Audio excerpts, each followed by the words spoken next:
پاکستان تحریک انصاف نے بلدیاتی نظام میں خامیاں دور کرنے کے لیے اصلاحات لانے کا اعلان کر دیا۔ اسلام آباد G6 میں پاکستان تحریک انصاف کے عوامی رابطہ کمیٹی کے ارکان کے اجلاس میں عوامی مسائل پر تفصیلی غور و خوض کیا گیا اور گزشتہ بلدیاتی دور میں درپیش مسائل اور خامیوں پر تفصیلی گفتگو کی گئی۔ اجلاس میں پاکستان تحریک انصاف کے کنوینئر اور ڈپٹی کنوینئر اور چیئرمینز نے شرکت کی۔ اجلاس میں فیصلہ کیا گیا کہ تمام لوکل قیادت عوامی مسائل پر مشاورت کے بعد حل کے لیے تجاویز دے گی جو مقامی MNAs کو بھیجی جائیں گی اور جس پر پائیدار حل نکالا جائے گا۔ اس موقع پر کنوینئر عوامی رابطہ کمیٹی NA 52, 53, 54 جمشید محبوب مغل کا کہنا تھا کہ میں پوری رابطہ کمیٹی کا بہت شکر گزار ہوں جنہوں نے آج کامیاب میٹنگ کا انعقاد کیا۔ پچھلے بلدیاتی الیکشن میں ہمیں سب سے بڑا مسئلہ اسلام آباد کے سلیکٹڈ میئر کا تھا۔ سابقہ حکومت نے ایک ایسا میئر ہم پر مسلط کیا جس کو اسلام آباد کے مسائل کا بالکل اندازہ نہیں تھا۔ میٹروپولیٹن کارپوریشن کے پاس جتنا بجٹ تھا اسلام آباد کے رہائشیوں کی تقدیر بدل سکتی تھی، لیکن سابقہ میئر نے عوام کی خدمت کی بجائے سابقہ حکمرانوں کے پروٹوکول پر توجہ دی۔ ہمیں ایک ایشو آ رہا تھا پچھلے جو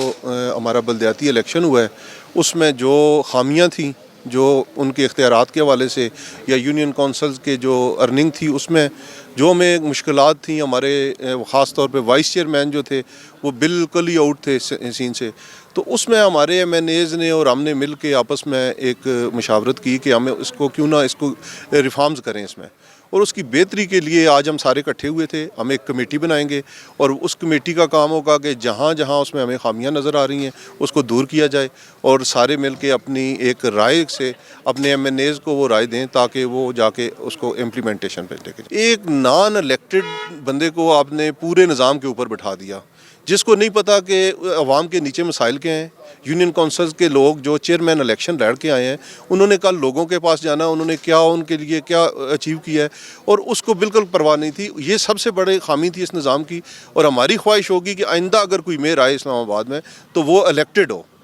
تاکہ اس کے لیے ہم کوشش کریں جس کو پتہ ہو کہ نیچے نظام کیا ہے۔ چیئرمین یونین کونسل سوہان ملک عامر کا کہنا تھا کہ اسلام آباد کی تاریخ میں پہلی بار ہمارے MNAs نے تجربہ کار اور جو پچھلے 5 سال بلدیات میں رہ چکے ہیں ان سے رائے لینے کا فیصلہ کیا تاکہ جو اگلا بلدیاتی ایکٹ بنے وہ ان خامیوں سے پاک ہو۔ ہمارے تینوں MNAs جو ہیں یہ اسلام آباد کی ہسٹری میں فرسٹ ٹائم ہوا ہے کہ اسد عمر صاحب نے تینوں اور باقی 2 MNAs نے یہ فرسٹ ٹائم کیا ہے کہ جی ہمارے جو ایکسپیرینس لوگ ہیں جو پچھلے 5 سال بلدیات میں رہے اور انہوں نے بلدیات میں رہ کے جو ایکسپیرینس کیا اور ان سے رائے انہوں نے کہا ضرور لیں، اور میں اگلا جو ہمارا بلدیات کا ایکٹ بنے جو لکونے 2015 ایکٹ میں رہ گئے تھے وہ تاکہ دور ہوں اور لوگوں کو ان کے ڈور سٹیپ پہ ان کے چیئرمینز اور کونسلرز اور جو باقی ہمارے بلدیاتی نظام سسٹم ہے وہ ایسا مضبوط کر کے بنایا جائے تاکہ لوگوں کو انصاف اور باقی سہولیات مہیا ہوں۔ تو یہ پہلے تو شکر گزار ہیں ہم کہ ہمارے MNAs نے ایٹ لیسٹ عوامی رائے کا یہ اقدام کیا، اور یہ بہت بڑا سٹیپ ہے میں سمجھتا ہوں، کیونکہ آج سے پہلے اسلام آباد کی ہسٹری میں کبھی عوامی لوگوں سے نہیں پوچھا گیا کہ جی آپ کو کیا چاہیے اپنے اسلام آباد کے لیے۔ تو میں سمجھتا ہوں یہ بہت بڑا ایک ہمارے حق میں بہتری ہوئی اور اسلام آباد کے لوگوں کے لیے بھی بہتری ہوئی، کیونکہ جو پچھلے 5 سال میں ہم نے دیکھا کہ آج تک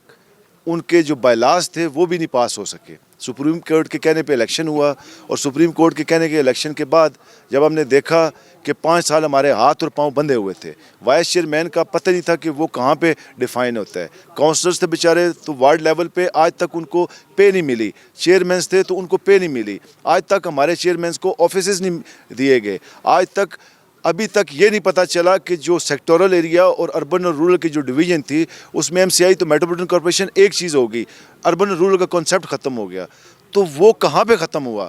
اور جو بہت سی فیسلٹیز تھی اربنائز ایریاز کو دی گئی اور رورل بیلٹ کو اگنور کیا گیا۔ کنوینئر NA 54 قاضی تنویر کا کہنا تھا کہ پچھلے بلدیاتی الیکشن میں ہمارے قائد اسد عمر کی کاوشوں سے کام ہوئے تھے، لیکن یہ ایک جلد بازی میں بنایا گیا تھا جو نامکمل تھا۔ بلدیات اسلام آباد کے لوگوں کی امیدوں کا محور تھا، لیکن بدقسمتی سے عوام کو کوئی فائدہ نہ پہنچ سکا۔ کہ یہ ایکٹ عجلت میں بنایا گیا تھا، سپریم کورٹ نے سموٹو لیا تھا اور ان کی ڈائریکشن پہ مجبوری کے تحت یہ ایکٹ بنایا گیا تھا اور